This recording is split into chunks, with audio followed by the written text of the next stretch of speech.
নমস্কার বন্ধুরা, সবাইকে রাখি মিনি সংসার চ্যানেলে ওয়েলকাম। দেখো, আমার খুব ঠান্ডা লেগেছে, গলার ভয়েসটা একদম চেঞ্জ হয়ে গেছে, বসে গেছে গলাটা। তো যেটুকু পারি আমি সেটুকু ভয়েস রেকর্ড করছি। নিরামিষ করেছিলাম, এখানে ডালের মধ্যে আলু আর উচ্ছে সেদ্ধ করে নিয়েছিলাম। তো ডালটা ওখানে সেদ্ধ হচ্ছে, আর এখানে দেখো মূলো, আলু, সিম আর একটা গাজর ছিল আর একটা কচুর গাঁটি ছিল, এতে দিয়ে দিয়েছি। আর এখানে আলু কেটেছি, মূলো শাকটা করে নেব।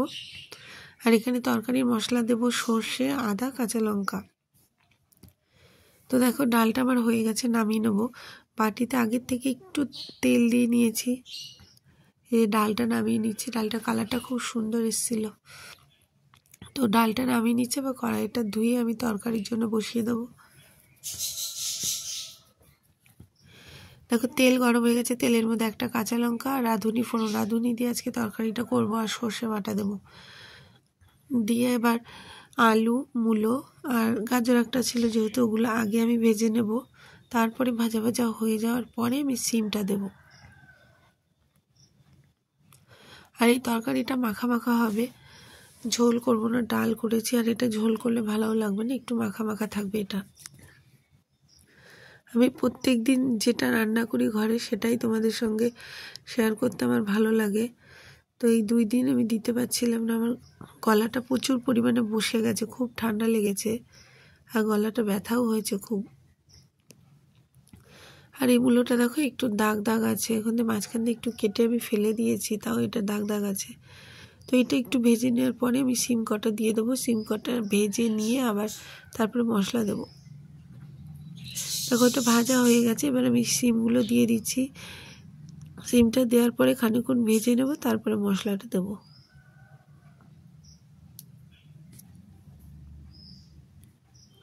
আর এই ধরনের তরকারি না আমার হাজব্যান্ড খেতে খুব ভালোবাসে, মিশালি সব তরকারি হবে, তেল অল্প হবে, মশলা অল্প হবে, ও খেতে খুব ভালোবাসে। আর এখানে যে মশলাটা করে রেখেছিলাম সর্ষে, কাঁচা লঙ্কা আর আদা দিয়ে, সেটা আমি দিয়ে দিলাম। মশলা ধোয়ার জলটা একটু দিয়ে দিলাম, দিয়ে এবার এটাকে কষতে থাকতে হবে, ভালো করে কষে নিতে হবে। পরিমাণ মতো নুন দিয়ে দিচ্ছি, আর এটাকে একটু, যেহেতু নিরামিষ তরকারি, সামান্য একটু চিনি দেবো। আর চিনিটা দিলে নুনের পরিমাণটা ঠিক ব্যালেন্স থাকে। তো দেখো এটা ভাজা হয়ে গেছে, পুরো ভাজা ভাজা হয়ে গেছে। আমি এবারে জল দিয়ে দেবো।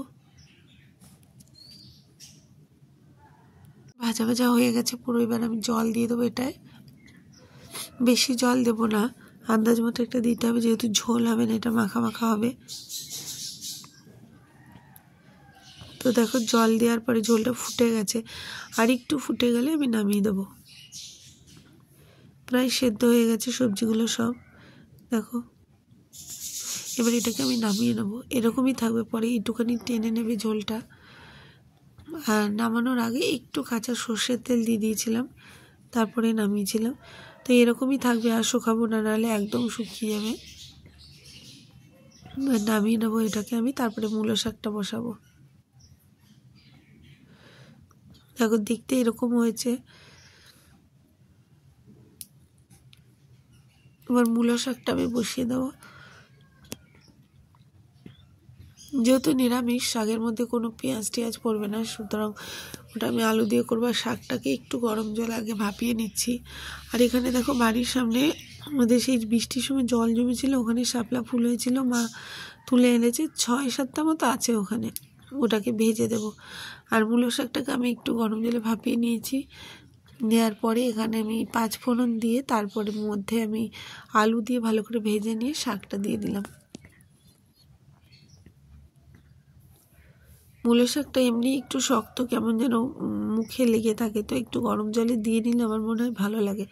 আমি খুব একটা ভালো খাই না, আমার হাজব্যান্ড আর আমার মা ভালো খায় মূলো শাকটা।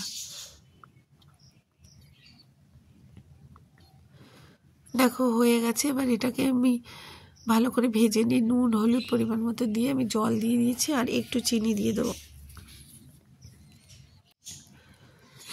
শুকিয়ে এসছে প্রায়, আর একটু শুকাবে, একদম মাখা মাখা হয়ে যাবে, যেহেতু আলুটাও দিয়েছি, একটু মাখা মাখা হয়ে যাবে। আর নামানোর আগে একটু ঘি দিয়ে দেবো। নিরামিষ তরকারি হলে ঘি দিলে ভালো লাগে, শাকটাকে কিন্তু মা আবার পছন্দ করে না, বেশি ঘিয়ের গন্ধটা পছন্দ করে না। তো এই ছিল, দেখো আমার নিরামিষ সব হয়ে গেছে। আর এদিকে শাপলাটা এখন বসিয়ে দেবো। শাপলায় কিচ্ছু দিয়েছিলাম না, প্লেন কাঁচা লঙ্কা আর ফোড়ন দিয়ে এটাকে বসিয়েছিলাম। আর আমি ছেলের জন্য একটা আলু তুলে রেখে উচ্ছে আলুটা একসঙ্গে মেখে নিচ্ছি। ছেলেকে ভাত খাইয়ে দেবো, উচ্ছে আর আলু একসঙ্গে মেখে নিচ্ছি। এইভাবে একটু উচ্ছে আলু মাখলে তবু ছেলে একটু উচ্ছে মানে জোর করে আমি খাওয়াতে পারি, না হলে উচ্ছে একদম খেতে চায় না। ভাজা উচ্ছে একদম খাবে না, সেদ্ধ করে উচ্ছে দিলে ভাতের মধ্যে একদম পুরো মেখে দিলে তবেই একটু, যদি 2-3 গাল যদি একটু খাওয়াতে পারি।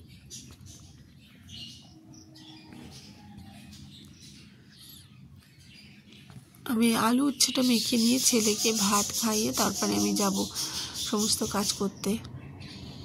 সকালবেলায় খাইনি আজকে, তো খিদে পেয়ে গেছে। ও মুখে বলবে না, কিন্তু খিদে পেলে না টুকটাক এটা ওটা খেতে থাকে। দেখো আলু উচ্ছে মাখা হয়ে গেছে, এবারে আমি সমস্ত কাজ করে নিয়েছি। এখন যাব ছেলেকে খাওয়াতে, কেননা ছেলে বললো তুমি আগে সমস্ত কাজ করে নাও, বাসন টাসন মেজে নিয়ে তারপরে আমাকে ভাত দাও। তো ছেলের ভাতটা বেড়ে নিচ্ছি। এই হচ্ছে ছেলের ভাত। এত বড় ছেলে এখনও আমার খাইয়ে দিতে হয়, মানে ওর বক্তব্য আমি না খাওয়ালে ওর পেট ভরে না। তো এই আজকে যেহেতু নিরামিষ, শাক আলু মাখা এইসব হয়েছে, ও নিজে হাতে তো কিছুতেই খাবে না, মানে শাক আর উচ্ছে মানে খাবেই না। আলু টালু তাও মেখে দিলে চামচ দিয়ে খেয়ে নেবে, কিন্তু শাক আর উচ্ছেটা খাবে না, বেছে বেছে ফেলে দেবে। তো সব কিছু একটু একটু নিয়ে নিচ্ছি। আর ওকে না মানে আলাদা আলাদা করে মেখে দিলে সে ভাত বেশি হয়ে যায়, একবারে দিতে হয়। এই ছিল আজকের মেনু। সবাই সুস্থ থেকো, ভালো থেকো, আর সবাই পাশে থেকো।